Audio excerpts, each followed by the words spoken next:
Ovozli video uchun uzun, jonli va tomoshabobton. Assalomu alaykum, aziz avtomobil ishqibozlari. Bugun biz sizlar bilan juda qiziqarli va kutilgan mashina 2026 Chevrolet Damas qaytdi haqida to'liq va batafsil gaplashamiz. Siz bu avtomobilni uzoq vaqtdan buyon kutgandingiz. Endi esa u yana yangicha ko'rinish va zamonaviy yondashuv bilan bizning bozorga kirib kelmoqda. Keling, birga ko'rib chiqamiz.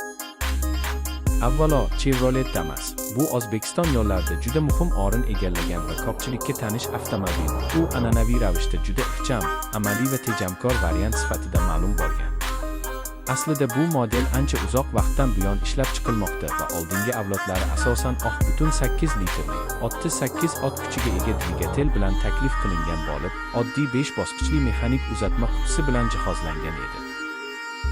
Bu mashina shahar ichida tirbandlikda bemalol harakatlanadi va kichik biznes uchun juda qulay edi. Ayniqsa yuk va yo'lovchi tashish uchun moslangan variantlari bilan mashhur edi. Endi esa 2026 yil modeli haqida gapirganda, u juda ko'p yangiliklarni olib kelmoqda va bu juda katta qiziqish uyg'otmoqda. Ijtimoiy tarmoqlarda va avtomobil sharhlarida yangi Damas modeli ko'p ko'rsatildi va bu safar u yanada zamonaviy dizayn, ko'proq qulaylik va ruknli imkoniyatlar bilan taqdim etilmoqda.